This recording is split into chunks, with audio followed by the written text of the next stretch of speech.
बड़ी खबर आपको हम बता दें, ईरान के विदेश मंत्री सैयद अब्बास अरागची ने चीन के विदेश मंत्री वांग यी से फोन पर बातचीत की है।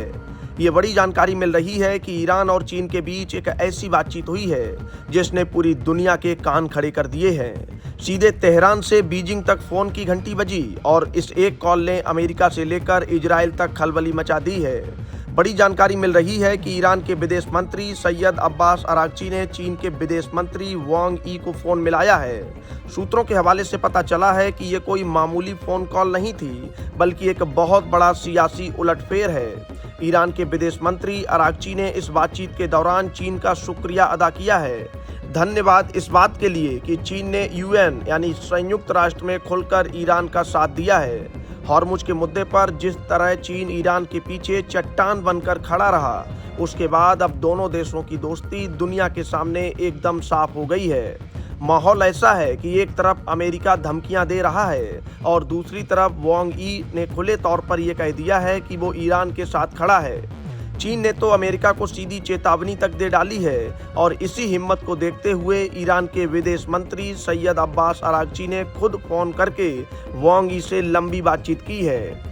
अब आप समझिए कि ये खबर इतनी बड़ी क्यों है, क्योंकि मिडिल ईस्ट में आग लगी हुई है और ऐसे समय में चीन का ईरान को समर्थन देना किसी धमाके से कम नहीं है। ईरान में इस वक्त माहौल बहुत गर्म है और उसे एक बड़े दोस्त की जरूरत थी, जो चीन ने पूरी कर दी है। अरागची और वांग यी के बीच हुई इस बातचीत में आगे की रणनीति पर भी चर्चा हुई है। चीन अब खुलकर सामने आ गया है और वो किसी से डरने के मूड में नहीं दिख रहा है। उधर अमेरिका की टेंशन बढ़ गई है, क्योंकि उसे उम्मीद नहीं थी कि चीन इतनी मजबूती से ईरान का हाथ थाम लेगा। ये पूरा घटनाक्रम बताता है कि दुनिया की राजनीति अब दो हिस्सों में बंटती जा रही है। एक तरफ अमेरिका और उसके साथी हैं, तो दूसरी तरफ चीन और ईरान की ये नई जोड़ी, जो अब एक दूसरे को फोन करके शुक्रिया भी कह रहे हैं और आगे का प्लान भी बना रहे हैं। वांग यी ने साफ कर दिया है कि वो किसी भी कीमत पर ईरान का साथ नहीं छोड़ेगा और यही बात अरागची को सबसे ज्यादा सुकून दे रही है।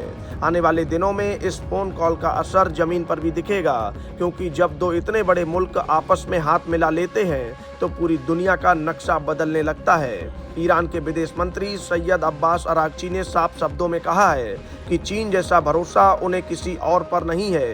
ये बातचीत काफी लंबी चली है और इसमें कई गुप्त समझौतों पर भी बात होने की खबरें आ रही हैं। कुल मिलाकर कहें तो चीन अब इस खेल का सबसे बड़ा खिलाड़ी बनकर उभरा है, जिसने सीधे अमेरिका की आंखों में आंखें डालकर ईरान का समर्थन किया है और ईरान ने भी बिना देर किए पूरी दुनिया को ये दिखा दिया है कि उसके पास अब एक ऐसा महाशक्ति दोस्त है जो वक्त पड़ने पर किसी से भी टकरा सकता है। इस बड़ी खबर पर पूरी दुनिया की नजरें अब टिकी हुई हैं।